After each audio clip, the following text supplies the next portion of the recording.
Good morning, everybody. Hello. Can we please take our seats?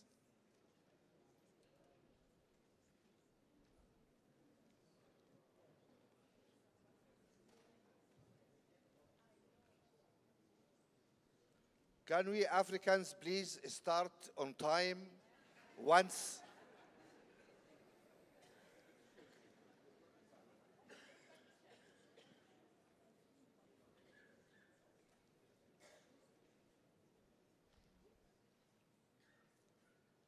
Can we please take our seats, all of us?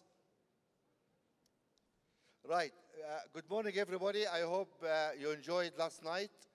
I personally loved it. It was really great, moving. Of course, I was upset that it gave me only 5 minutes to speak. But I think we made enough room for Ellen to produce, I think, one of the most moving speeches we heard for some time, actually.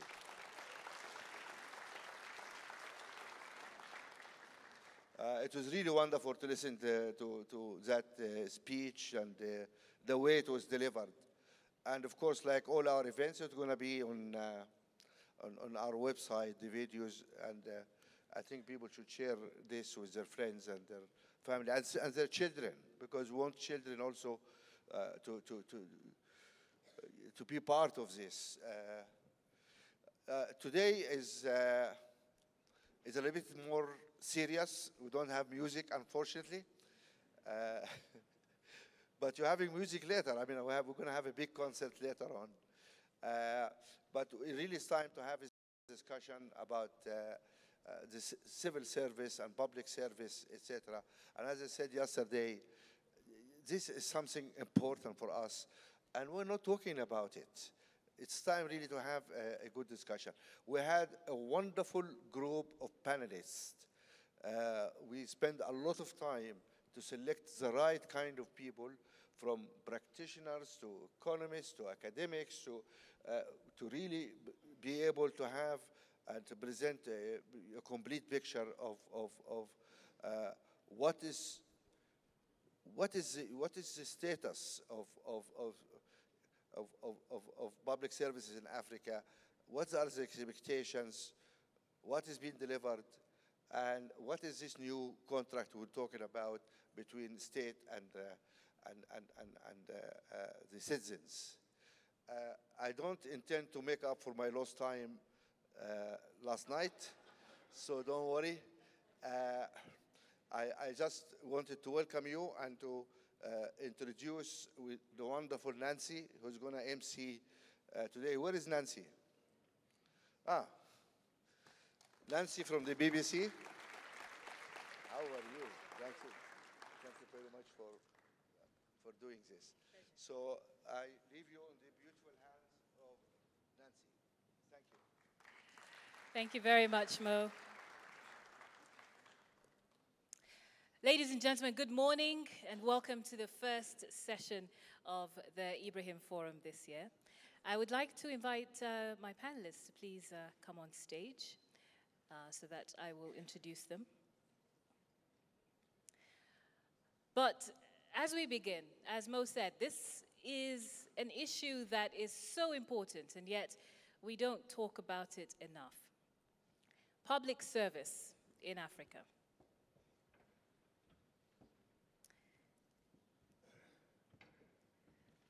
I'll just allow the miking and everything to happen, and then we can start properly.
Thank you very much.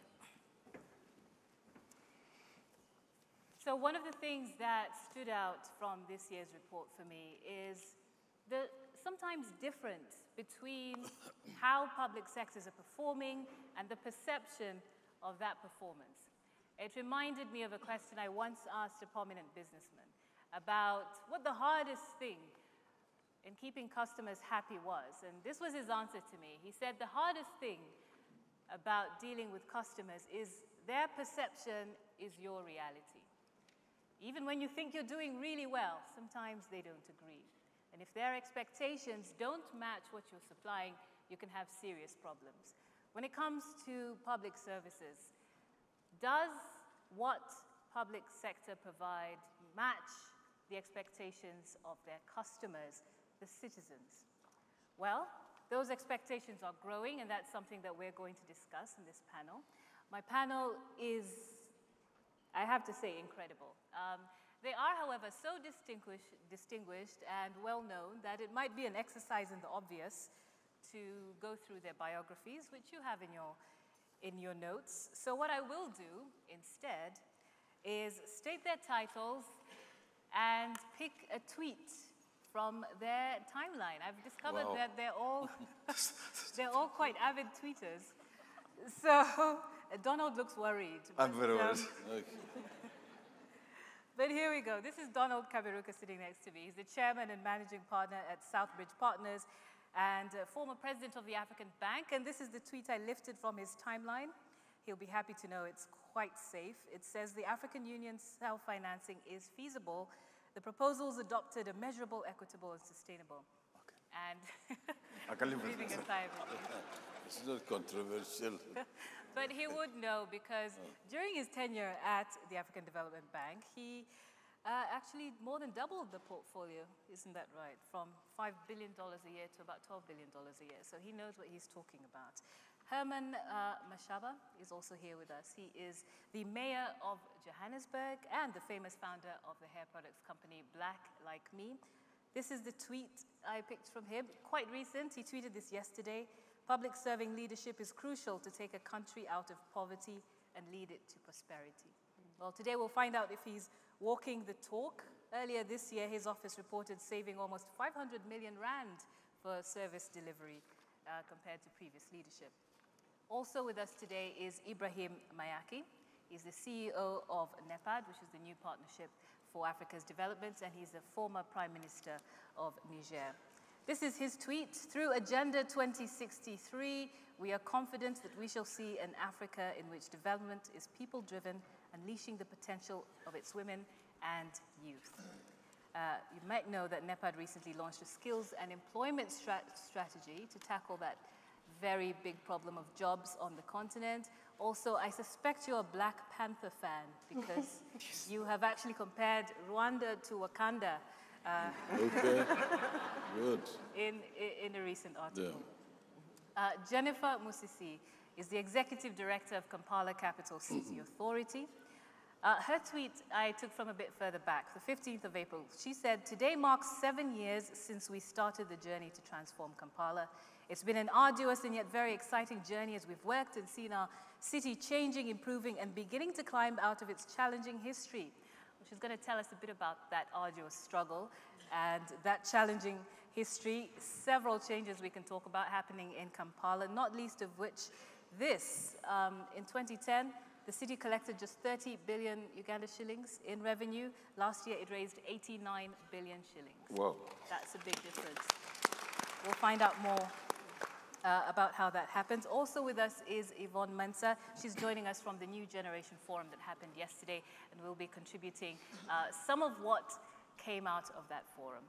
So let's start with the people directly dealing with these demands and expectations, and these are only going to grow. The population of Africa, is going to more than double by 2050. We're going to have 2.5 billion. We're at 1.2 billion at the moment. When you talk about cities coping with this, when you talk about young populations who need jobs, who need housing, the demands are growing. Herman, in your experience, in your role as mayor, what do people want from their public service?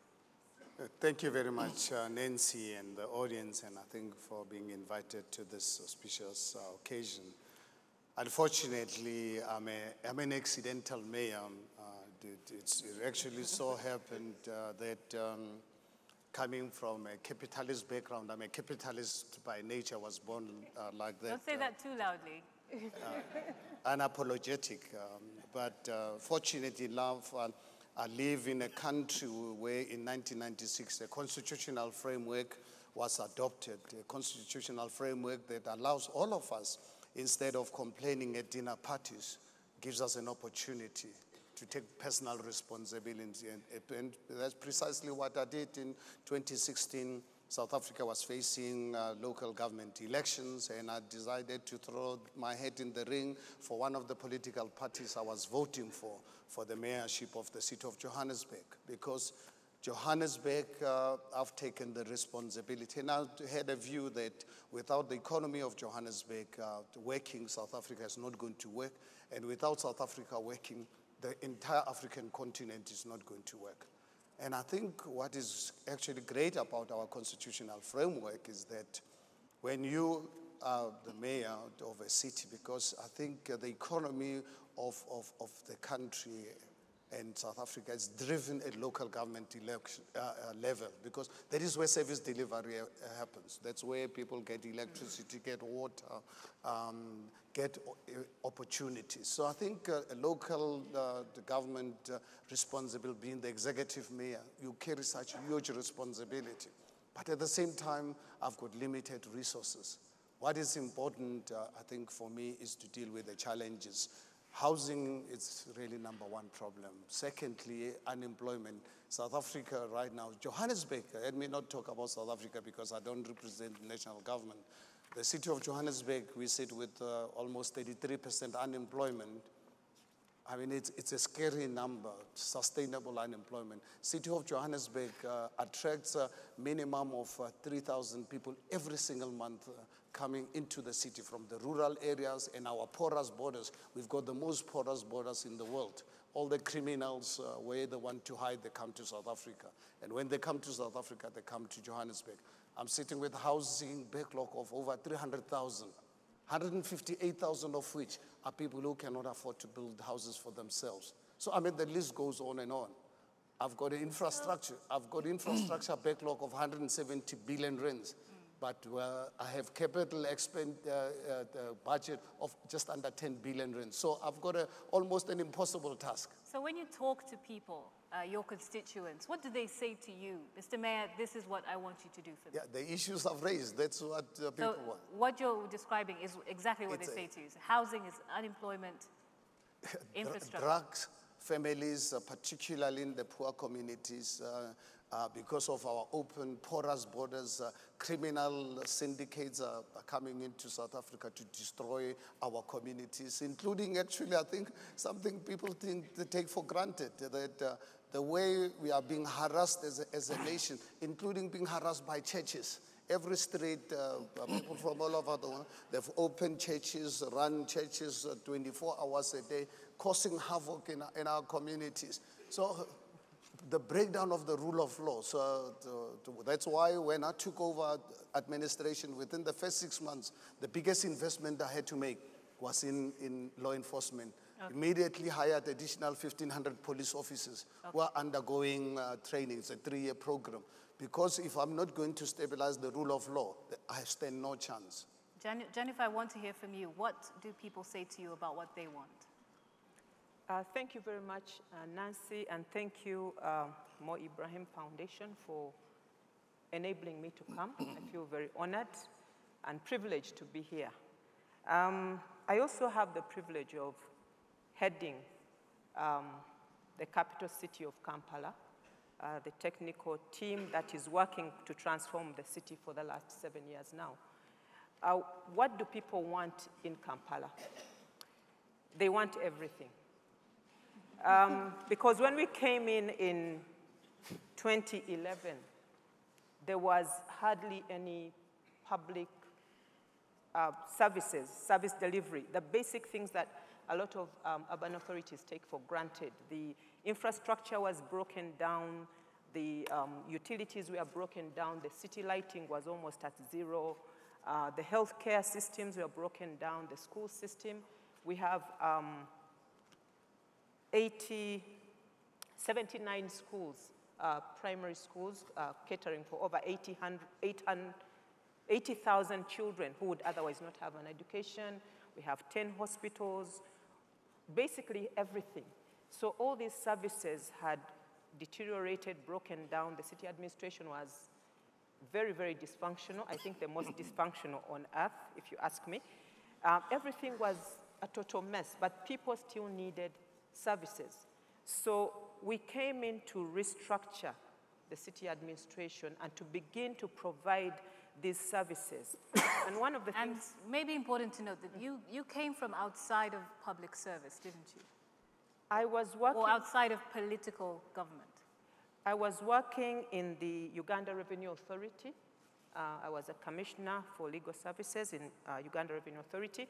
So it's a government agency that collects revenue for Uganda. So I was coming into the capital city, which had recently transformed from a local government to a central government agency. So we still have a politically elected side that handles policy and oversight, and then we have the technical team that has the executive power and the implementation of government policies. But one thing that I want to say is that from my experience, whether it's service delivery in the different aspects, whether it's progress, whether it's development, whether it's the transformation of our nations, the rise and the development and the transformation of our country will never rise above the quality and the competencies and the efficiency of our public service institutions, because that's where it all begins and that's where it all ends. So until we change the attitudes of the public servants serving in these different capacities, we're not going to make much progress as continents or as countries beyond where we are now. Because the attitude right now for most of the public servants is an attitude of entitlement, an attitude of doing the public a favor by providing the services they actually pay taxes to get, is an attitude of I have got an opportunity to enrich myself, I've got an opportunity to show power and bring all my relatives in. So that attitude has to change. Until we take our public offices as a privilege, an opportunity that we've been given to make change and account for the time that we are in these offices and be accountable to the people who pay the taxes that keep us in office, we are not going to rise much more than where we have reached right now. Well, attitude is an important point, and we're going to come back to that. But I want to go to Yvonne first. Jennifer says people want everything. But when you discussed this in your New Generation Forum yesterday, what were the priorities? Thank you, Nancy. And I'd be remiss, if I may, not to say thank you to Mo Ibrahim and the Foundation for giving the next generation a voice at this forum. Thank you. Nancy, let me start with one thing that one of my colleagues said. There were 70 of us who met yesterday, and the honorary Madam Mary Robinson joined us as a youthful member of our team. One thing that the Avengers, it's not Marvel Inc. The reason why I say this is that although we may be next generation, and you're talking about superheroes, just superheroes. We're not. Mm-hmm. We understand quite well, although we are in the now generation and in the next generation, that the public service is constrained. However, we also want everything. Mm-hmm. I understand what the mayor of Johannesburg said: housing, unemployment. What Jennifer said around attitudes, around quality of delivery, those are the things that we expect. We do not want the baby to be thrown out with the bathwater simply because we need to leapfrog into new technologies and new ways of doing things. We recognize that the report, the forum report, talks about 10-year deterioration in health, 5-year deterioration in education indicators. So those traditional asks from the public service remain important to us as the next generation. However, we also said that the next generation and the mega trends of the future and of the now, such as climate change, such as cybercrime, those are some of the things that we expect our public service to be trained and to be adept at identifying and fixing. And then we spoke about quality of delivery, which again, Jennifer spoke about. What do we want? Nothing different from what we should expect. A values-based, a rights-based, customer-centric public service. We believe that every citizen in many of our constitutions have a right to basic services. And therefore, when we come before, as the new generation, before civil servants in whatever ministry, wherever, we expect that minimum level of respect of our rights to be shown. Okay. So in a nutshell, Nancy, let me end it there. I'm sure that there will be some more feedback, but that's where we are. Okay, certainly not short of feedback. Thank you for bringing that voice into this discussion. And I'm going to come to you, Donald. You said something very interesting yesterday, perhaps brave, because you said this in a room of young people at the New Generation Forum. You said there's nothing special about being young. What's special is, do you remember this? Oh, yeah, I do. You said there's nothing special about being young. And perhaps it was in response to, you know, there's a lot of conversation about youth. And we frame a lot of conversations in terms of what youth want and what they expect. Are we missing a bigger picture here when we focus on one demographic? Okay, I'll come to it later. But let me thank you for bringing together the foundation and all the visitors here. I'm a Rwandan, so I'm happy to see all of you here. Let me begin by framing this differently. I was responding to a view by the young people that the African Union was not serving them.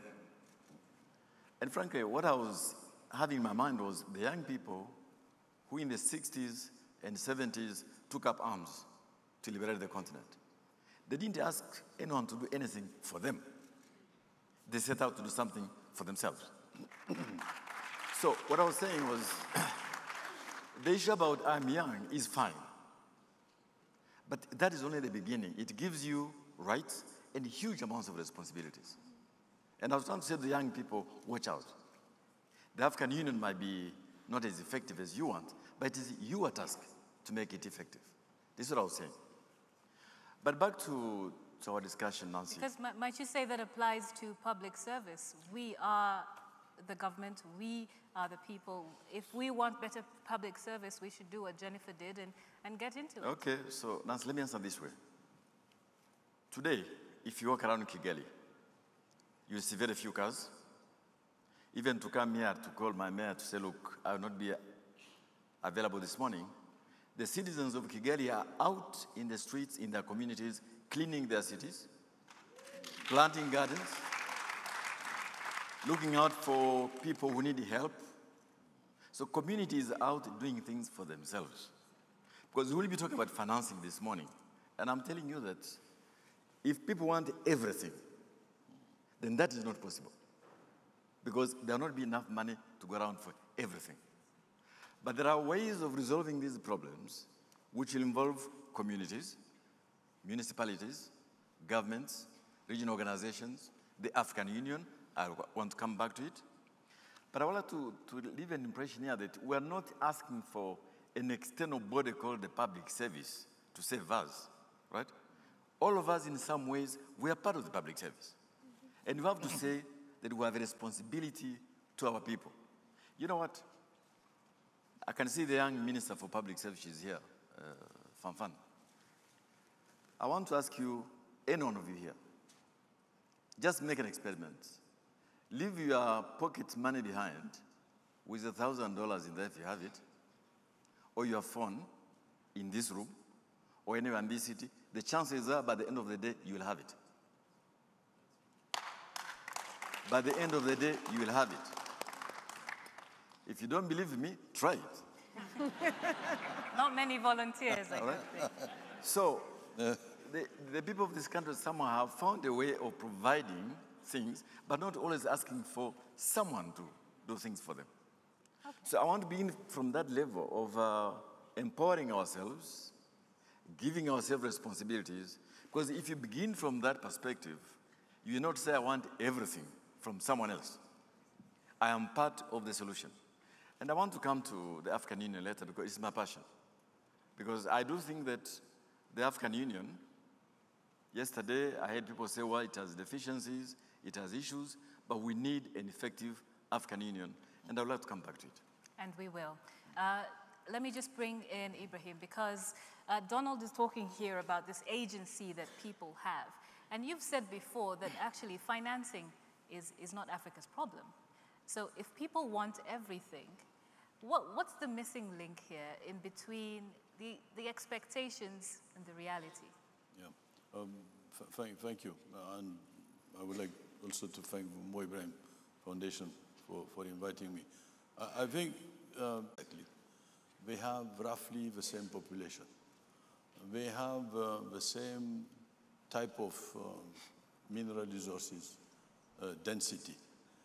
At their independence, both countries had the GDP per capita of $400. Botswana, in the last, lastly, has multiplied its GDP per capita by 20. Central African Republic has divided it by 2. So these are two countries in the same continent. The experiences are vastly different, aren't they? And in Botswana, you have universal health care. Primary education is free. Secondary education is free. It's true we had an HIV problem, but given the quality of our public health system, they could manage it and reduce significantly prevalence of HIV. So, two African countries within Africa. Is that a fair so comparison? The reason is what? With the construction of the state. And The construction of the state in Botswana was radically different from Central African Republic. The history of Central African Republic is a history of coups. It's a history of extreme corruption. And according to the current president of Central African Republic, the state almost doesn't exist. So state capability is the big condition. And we can give the case of Rwanda, we can compare to other countries. That's my first issue. So the issue is not really about the question of financing. It's capacity to mobilize resources and capacity to allocate efficiently. Angola is an oil-producing country. It's good to give examples. Otherwise, we stay in generalities. Angola is an oil-producing country, and Angola has one of the highest prevalence rate of malaria in the continent. And Angola decided last 5 years to increase its public expenditure in malaria. But prevalence of malaria has gone up. So there is also a question of institutional quality and the capability of the state to deliver. So I think this issue needs to be solved. How can it be solved? Well, scholars, practitioners, researchers have looked at it thoroughly. But there is a point on which I don't fully agree with the report on governance. It's when it says the quality of public servants generally in Africa is higher than the quality of those who serve in private sector or so on. I don't fully agree because we still have a lot to do to attract the best minds, the young ones, in the public service. It's done in Botswana, in Rwanda, in other countries, but generally it is not the case.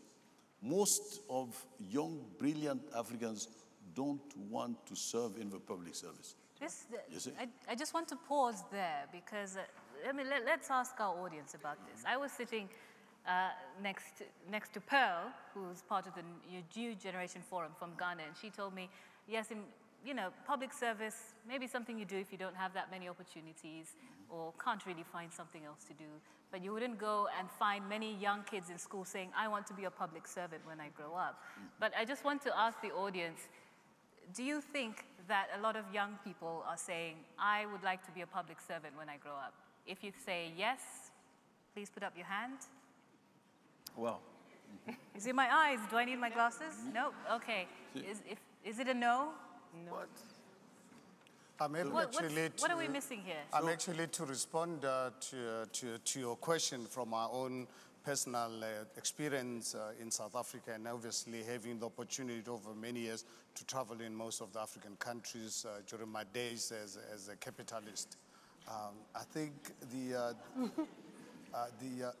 public service was not actually attractive to our people because it was a patronage network system to loot state resources. So it was actually, being in government was actually getting closer to looting of state resources. So obviously the talent could not really be attracted because you would not actually, in most of African countries, including in my own country, if you are not politically connected, you not really actually get a senior position, which is actually quite unfortunate.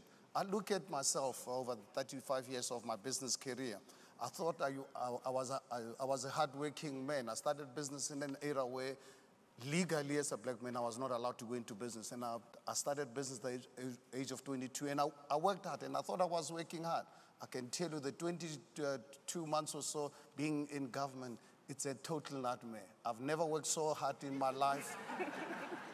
Honestly, I've never worked so much in my life, and it's almost an impossible job. But at the same time, I think I do everything possible every day to let our society know how rewarding it is to serve your country. Because for me, it's a privilege. Can I react? And that is what we need to really do. Yeah.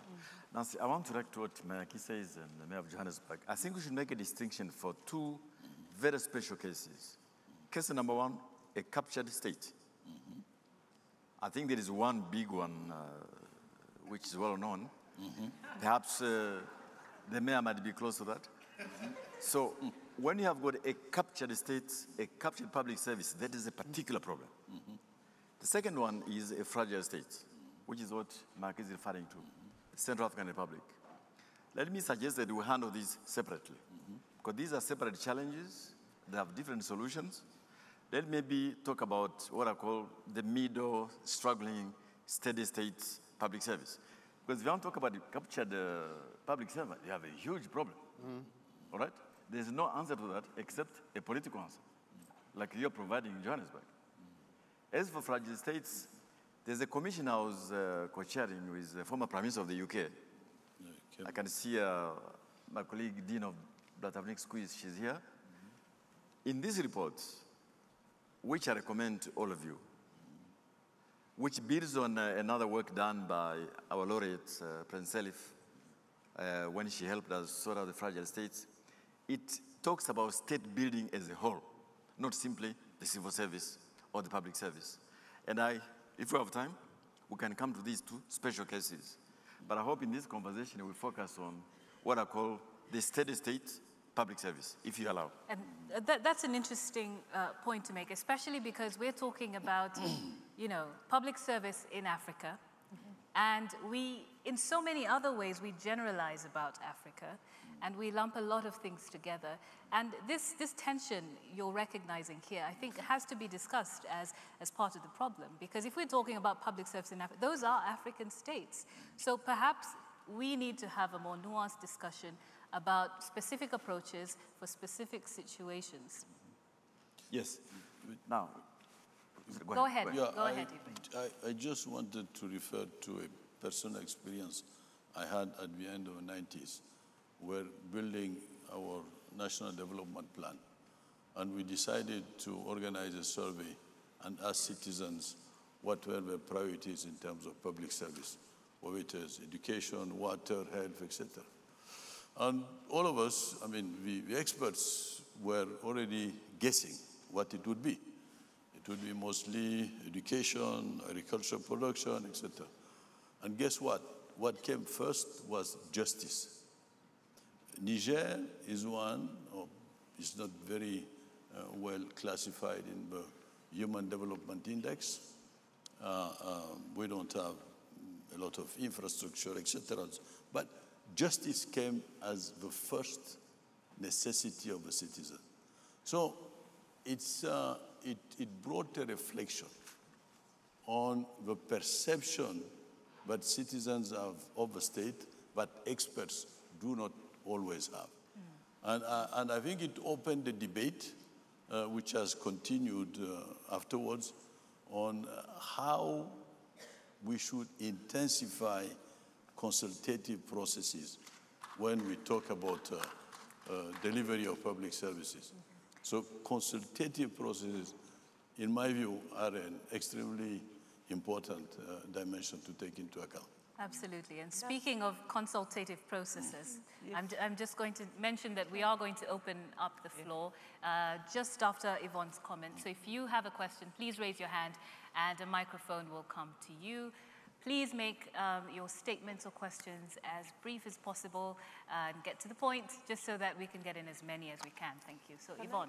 Nancy, I thought it was important because you asked the question, do young people want to play a role or to be part of their public service in their countries?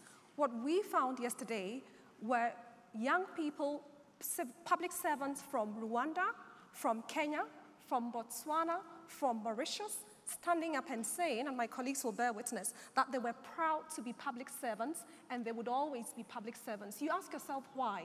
These countries I've mentioned are the ones where we found best practice. Yes. It is working.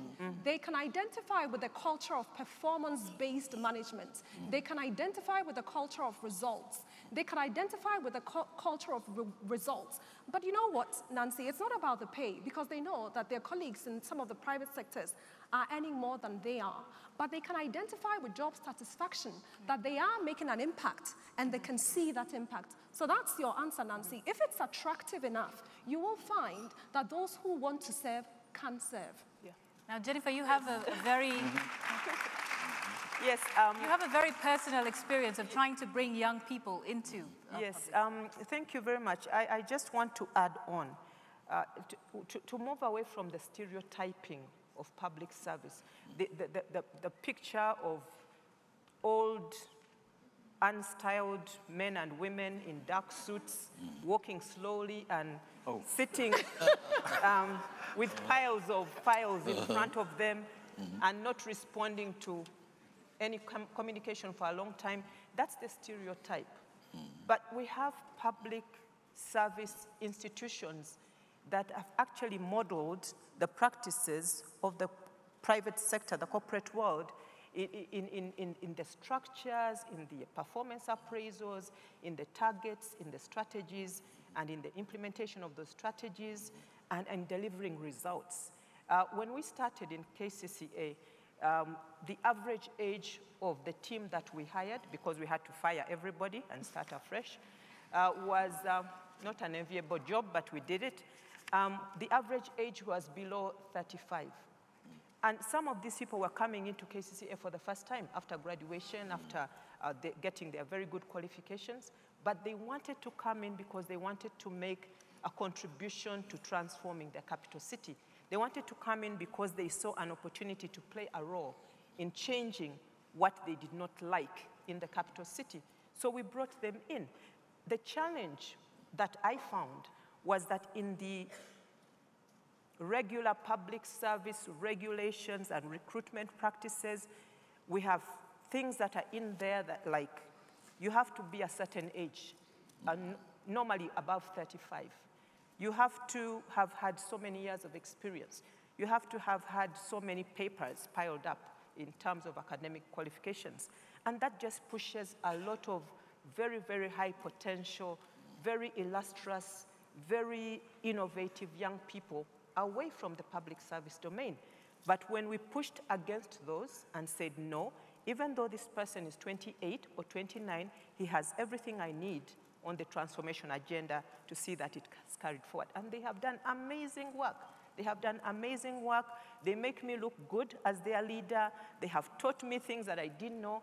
We have transformed a totally manual system into an electronic system. We have over 7 handles, all social media platforms in which we interact with our staff, the call centers and all that. We've set it up because these young people have been incorporated, given the space to innovate and the freedom to push their innovations through and the support to be able to do it. So it's not... Can I comment on that? Yes. It's not a rule that public service is dull and boring and ineffective. We can change public service, beginning with the leadership. Okay. And beginning with the strategies and vision, and bring these young people in. Yeah. Donald, you wanted to jump in on that? That's so important, so important. You know, one of the 3 most effective public service outfits in this country is the immigration service, the tax collection service, and I think the Rwanda Development Bank, the guys who do investments. And she's so right, these people are young. Now that I want to buy my favor back. They are in their 20s, they are in their 30s. They do a wonderful job, helped by technology. They are tech savvy, they work hard. So I do agree that maybe we need to relook at the public service in terms of maybe a core civil service, some of these executive agencies where they act by different regulations. I'm sure the minister would say that. Because part of the solution here in Rwanda, after the events in 1994, was that there was no public service. It has been destroyed. It had to be rebuilt almost from scratch. And so for there had to be a lot of imagination. Do you want to rebuild the old Belgian colonial service, which was set to save the colonial times, or you want to build something new? And that something new was a small, very small, core public service. Very, very small. And then you have got around it areas of excellency for tax collection, for immigration, for investment registration. And those things are working very well, almost on the grounds which Jennifer is mentioning. I hope the minister, when she comes, she can explain this. It might be a way out, because at the end of the day, and I'll stop there, the citizens are looking for 3 things. Number 1, that the public service should be clean. It should not steal their money, especially when they have very little. So that is number 1. Number 2, that you should deliver the services for which they have paid for.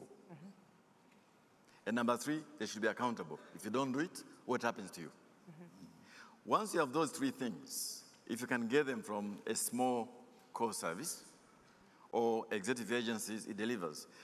Once I went to a country next to South Africa, next or inside South Africa, I don't know. Let me, no, almost inside. That country has a population of 2 million people.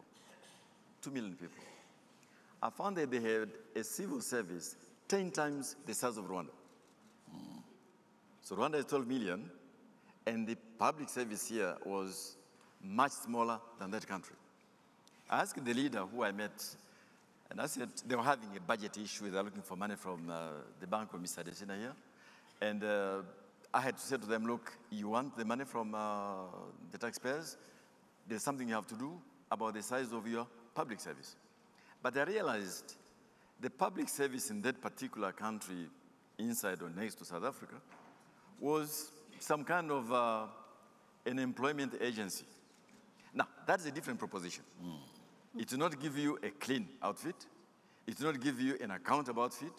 And it will certainly not deliver the services. But if you begin from these 3 premises, there are ways you can look around how it can be done. And I hope later the minister can explain. I'm sure she will. We will get to questions now. And as we do that, I just want to quickly ask you, Herman, because there, from what Donald is saying and what we've heard from Mr. Mayaki as well, there is a need to reevaluate what these institutions were set up to do in the first place. Because if they are rent-seeking opportunities, if they are employment opportunities, they're not going to deliver what is expected. So in terms of that, what are you finding when you try to push reforms? You don't have the luxury of saying, let's start from scratch. What is working for you? Well, I think just obviously, I think for my colleague on my left, as a youth of our continent, just give you a sense, I employ directly in my office roughly 40 people or so, and I can assure you more than, except one, all of them qualify to be my children, both black and white. All of them are under 40, except one guy probably is in mid-40s. And I think these are young people that unbelievable. The work that I do in Johannesburg, that's so difficult. I think my success actually is credited to them because they are committed young people wanting to save South Africa. Because I think if you look at my entry into public office, was actually to save my country, because my country was almost on the verge of collapse. So are they effective because they're young people or because they have a different attitude? No, and what is interesting about it is that I did not employ them because they were young. I employed them because they wanted to save their country. Honestly, the guys in my office, the team, is not there for the money. They are there for the love for the country and assist me in turning things around. They know the difficulties that I'm facing. This team, they work literally 24 hours a day, 7 days a week. I actually feel sorry for them. If I look at the counterparts in the private sector and what they are earning and the amount of work, because honestly, people in the private sector, I tell my colleagues, they are on holiday. They're 35 years in business, I can tell I was on holiday. Has only started to really working now, and I look at the team. So the intervention that and the rewarding prospects of the public service is really so crucial, and young people have got such a crucial role to play in that space. And I really personally feel privileged that if I did not have these young people who are not actually messed up mentally by the system, they've got a fresh perspective to things. They are looking at things from a totally different environment by saying we want to save and actually do the best for our country. And for me, it's really a privilege to get that opportunity. Okay. Let's open it up to questions now. We've got one here. If we can get a microphone. Kindly identify yourself and go ahead with your question. Hello, my name is Natasha from the Chatham House. I have two very brief statements. One is that we need to depoliticize public service. I won't say which country I come from. Public service is used to reward political pundits or sycophants. So you find it is even difficult to be a professional in public service because you're told that is someone's brother. Don't step on that person's. So half of the time you're spending trying to please relatives of people in power and not doing your job. So that is something we need to look into. Number two, we need to stop painting public servants as these people who are demonic, lazy. I am a former public servant, and I've worked under people who are brilliant. So I think public servants work hard. It is a very thankless job. We have spent hours trying to transform, let me say my country, Kenya, and half the time you get on Twitter and the thing you were trying to work on, it is rubbished. So that is one aspect. The last aspect I'll speak on is that there are young people who are very corrupt as well. Let us not assume that every young person is amazing and wants to transform their country. Mr. Mo Ibrahim is young at heart. So I think the crucial thing is the leadership. What are you bringing to an institution? What vision do you have? Because there are young people who have no vision. So I think if we look at it broadly, and who are you, what are you doing, and how are you trying to make this country better, we will move forward. Thank you. Thank you very much. Thank you. Can I respond to that, because I'm at the coalface of this, and please I challenge and invite all of you to really look on our website. You look at the priorities that are launched 2 weeks into office. 9 priorities of my government that I need to deliver by 2021.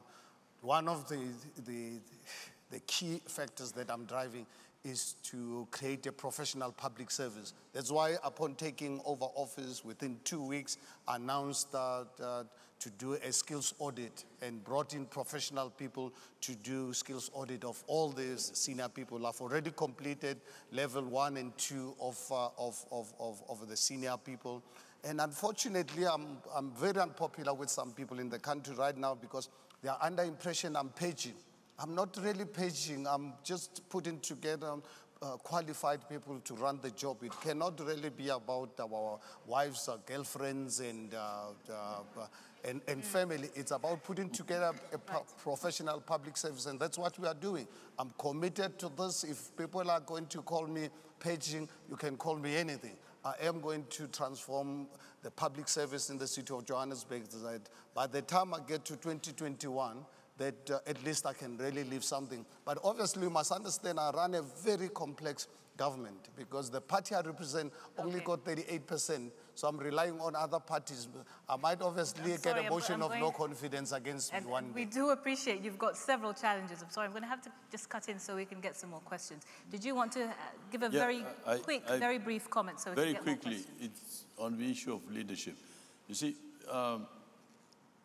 most countries that have a good judiciary system generally have a good education system, and they have a good health system. Quality is a common denominator to all these sectors. It's very hard to see a country which has a very bad health system and a good education system. So there is a common thread of quality. And that can allow us also to have a categorization of countries. Generally, when a country has a bad education system, it has a bad health system. And that's what evidence shows us. And it doesn't have a good judiciary system. So that common thread of quality is linked to one critical factor, which is leadership. It's a way of explaining the role of leadership in these construction processes. Okay. Now you have another question. Yes. I just wanted to very briefly say something here. Totally agreeing with the lady from Kenya. I'm sorry I didn't get your name. One on leadership. The teams that we have can never rise above the leadership that they have. If you have inspirational, good leadership, even in public service, you'll get that particular institution or that particular area rising up and delivering the results that you want to see. Number two is the need, again, sorry, just to ask, but that may sound disempowering to a lot of people, because if I'm not a leader, I'm not in a position where I can make a change, then what can I do? I look at leadership at different levels. I may be a leader and I'm leading 2 people. My influence at that point and leading those people, but ultimately it goes to the top of the institution, and we've lost very, very high potential young people and older people in service, not just in government, but everywhere. If the leader is not leading people in the right direction to deliver the results and therefore feel part of the transformation agenda or delivering good results for the people that they are serving. Okay. Number 2 is the need for the politicians especially to allow the professionals to work and do their job. And I think that's the frustration that a lot of people, even in public service, the technical people express, that the political leadership especially does not give the necessary respect or the necessary support to technical people to do their work, and they're often overwhelmed by the political interests. And that is a killer to passion, to motivation, to innovation, and to all those things. Finally, I want to say that if you're going to deliver results, especially in Africa, you've got to decide whether you're going to be popular and therefore should be selling ice cream or something like that, or doing your job in a very, very difficult terrain. And I found that the moment us as public servants get over the fear of losing our jobs, then we're ready to start doing our job. Okay. We've only got 8 minutes left. Donald, can I ask you to very, very quickly respond? I'll be very brief. Just to Musisi from Kenya. You know, we have not had time to talk about the big picture. That is what is the role of the states in delivering transformation? Because the public service is just an instrument. There are many other instruments, especially state corporations, which have been highly abused. Now, those are very popular. The core civil service, not very popular. But public corporations, especially those who have huge subsidies, right, are extremely popular. And I want to caution my sister from Kenya that it is not the people who were saying the public servants are not good enough. It is that is the quality of the service I'm getting compared to the money I pay. It's the whole paraphernalia of accountability. I pay the money, I expect services, whether it's from a public corporation or from the core civil service. Now, I want to say to you that in some of the 2 big countries we have in Africa, public corporations have been so abused. And I think people working there have a right to be criticized. This is what I wanted to say. Okay. And a lot of that will be covered in the next panel. Let's take 3 quick questions, and then we'll come back to the panel after them. Yes, there's one over there. Good morning, and thank you so much for sharing your thoughts. My name is Michelle, and I work with the Tana Forum, an annual gathering of high-level leaders in Ethiopia.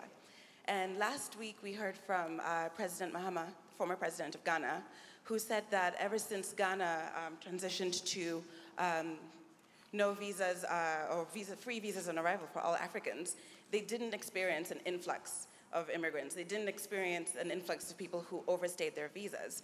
And so I have a question for Herman, who expressed worries about open and porous borders being linked to criminal activities in Johannesburg. I'm wondering if there's a disconnect between these local, genuine sentiments and the sort of continental aspirations for free movement for Africans. Right. I know that South Africa also didn't sign the Africa Continental Free Trade Agreement, so perhaps you can comment on that, and maybe Dr. Kaberuka as well. Thank you. All right, thank you, Michelle. 2 more quick ones before we come back to the panel. There's one on this side. Good morning. My name is Maria Ramos. I run a bank across Africa, Barclays Bank Africa. But in my previous life, about 24 years ago, I was a public servant. I actually was the Director General of the Treasury in South Africa. It didn't start off as the Treasury. It actually started off as the Department of Finance, which we then created the National Treasury. So I've been a public servant, and as Donald knows, I've also been the Chief Executive of a public corporation, a state-owned enterprise in South Africa. So I thought I'd make just a couple of points about being a public servant. First is that you do need to have a sense of purpose. It is about leadership. I was a very proud public servant. I remain a very proud public servant, even as the Chief Executive of a very large bank across this continent. It is about leadership. It's about integrity. It's about purpose. Absolutely. It's about leadership. It's about accountability. It's a phenomenal career for a young person. But you have to go in there with the right mindset. Yeah. It's about building institutions. But it's not just about the public servants. It is also about political accountability. Because ultimately, public servants also rely on political leadership. There wasn't a single day of my life as a public servant that I did not have a sense of public accountability. I never went into work a single day where I felt that I was not accountable for everything I had been given responsibility for. I was actually quite a young public servant. So it's not about age. I'm 59 now, so you do the math. All right? Why I was given Maria, that accountability. I'm so sorry to cut in. We've only got 3 minutes on the clock. And so it is about this is really that. good to it's hear, about capability, but it is more than anything else about accountability and about integrity. And passion and courage to do the right thing at every single point of this journey. It's about that more than anything else. Thank you very much. Very powerful statements to make. One final one before we come back for some closing statements. There was a hand somewhere over. I'm sorry, but you're going to have to be really quick. Okay, my name's Eddie Mandri, Director for Africa at Yale University, originally from Kenya. Now, my question is on the crisis of values, ethics in our cultures. I mean, in our cities. As citizens, I feel like we have to really do something about strengthening our own civic responsibility to contribute to public service and delivery. In Kenya, we have this problem of dark forces. People who capture the state or in the delivery of public services. So cartels that are doing the garbage collection or sabotaging public service delivery. How do we strengthen our own value systems so that we attach more value to being civically engaged, working with integrity, and contributing to the well-being of our cities and our countries? Thank you. All right. Thank you. Thank you, Eddie. Yeah. So I'm going to ask you to sort of respond to those last thoughts as you give your closing comments. There's a lot in there, but fundamentally seems to be this, this idea of who is the public service. That will be tackled a lot more in the next panel. But let's talk about especially the expectations that people have and how public service is positioned to meet those expectations. Donald, you can start. 3, it should be clean. Don't steal our money. Especially because we have very little. 2, deliver the services. 3, be accountable, as Maria was saying. Now, if those 3 are done, citizens are very tolerant. They will understand when the government has very little money to deliver health, education, infrastructure. If they know that every dollar is used for the purpose for which it is supposed to be used, they are very understanding, they'll cooperate. Now, when they capture the states, as a friend from Kenya, that is something very different. That is very different. Then you need a hugely political movement to deal with it.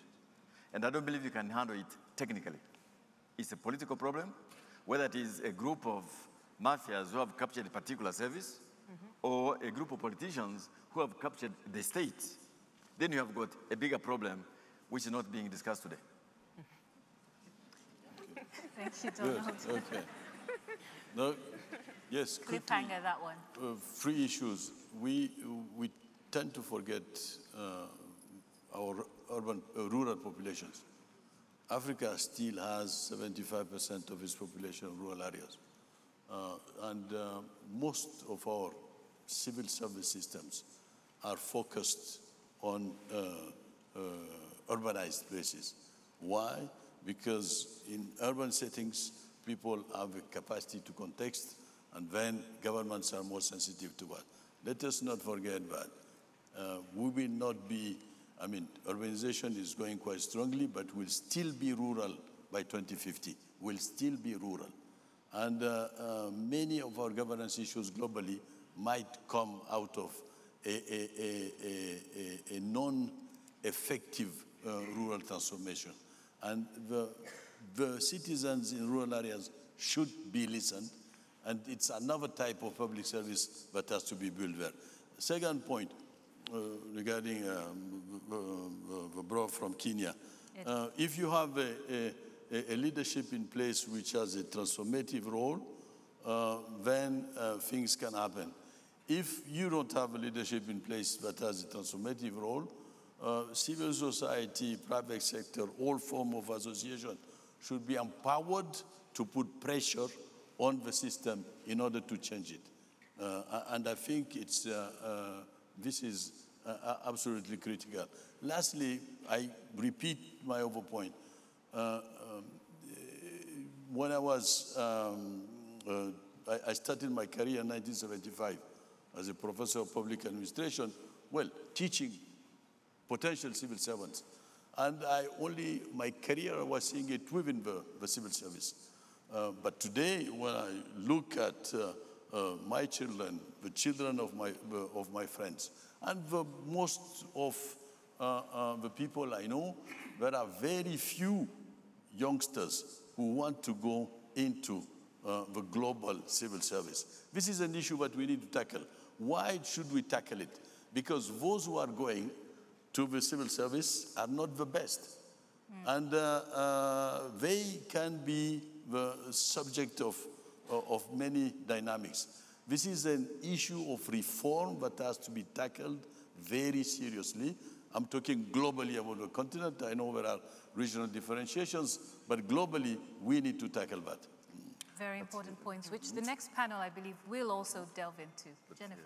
I just want to say that as the public service in African countries, we can actually provide the solutions that we need and the services that our people need, but we've got to do it right. We can transform, but we have got to have what everybody's mentioning this morning. Accountability, we have got to have the money, and without accountability and good systems in place, we'll not have the money. But that is what will create, if we are accountable and if we have predictable and transparent systems, the money will come. In Kampala, we are seeing the private sector giving their money from their businesses to work on projects that should be funded by government, but government doesn't have adequate resources. We're seeing them putting money in the public schools, in the health system, and in projects all over the city. Why? Because when they give us their money, we are fully accountable. We are fully accountable to them and fully accountable to the public. So that builds confidence. That helps us to preserve the meager resources that we have and stretch them to meet the services of our people. And I really believe that the solutions to our challenges as Africa must begin with us. The external friends will help, but it has to begin with us, attitude change, and sorting out some of the messes that we currently have in our own jurisdictions. All right. Thank you, Jennifer. Herman, you can also respond to that question from Michelle. Yeah, let me quickly respond to the three questions raised. The first by Michelle. Michelle, I think when I took over office on the 1st of December 2016 during my 100 days speech, I actually raised this particular matter. And I made it very clear. South Africa is open to businesses, open to the 7 billion people of the world. I want them to come to South Africa, particularly Johannesburg, because Johannesburg for the last 136 years was built on the back of immigrants and people coming into South Africa. We want them. But firstly, they've got to come into our country legally, and when they're in our country, they must respect the laws of our country. That's all I'm asking. I'm not asking for anything where people can come in, where we sit with a massive number of undocumented people, where Home Affairs Department is actually failing to ensure that when people come into our country, they have the necessary documentation, because South Africans, by law, all of us, when a child is born in South Africa, must immediately be given a birth certificate. When a youth in South Africa turns 16, must get an identity document. So therefore, I cannot accept that anyone from the world can come into South Africa and then we should not actually make sure that they have the documentation. Unfortunately for me, that is not negotiable. When you come into South Africa, please come in legally, and when you are in our country, respect the laws of our country. And I think what Maria is saying, I can assure you, I can underwrite the role that she's played. The reason I'm in public service today is to protect the foundation that people like her and others, proud South Africans, when they knew South Africa was born in 1994, Maria and the team and other millions of South Africans were proud public servants that I admire, and I really want to do to make sure that we can protect the foundation that they've put in place. Regarding state capture of a state institution, I mean, I've been in government for 20 months, already uncovered 18 billion rands worth of corruption cases, 2,000 cases, over 700 people behind bars because of this. Because what happened is service providers working with corrupt public officials were responsible for this. That's why the quality of service that the city of Johannesburg was providing was of the lowest quality, because service providers were not ideal. So we definitely have to undo that. But in the process, we become unpopular. But fortunately enough, I'm not in this job to make friends. If you want to make friends with me, do your job. All right. And I'll just thank you very much, Yvonne, for joining the panel as well. Nancy, let me just say one thing. Otherwise, my colleagues will be very upset with me. We must come full circle on this one. public service must be a way of life. It must begin, and I speak as a young mother at home, what is the leadership we're showing in the communities and in our society? And on the issue of civic education, we must ask ourselves this question: what do we want civic education to look like 10 years from now for the kids of tomorrow to be the future leaders? Okay. Thank you. Thank you very much to our panel. And I think they have underscored that there are huge expectations on public service. And later in the day, of course, we'll be talking about that very important commodity, trust, which is the thing that will make all of this work. Thank you very much again to our panel, and thank you to you. Thank you.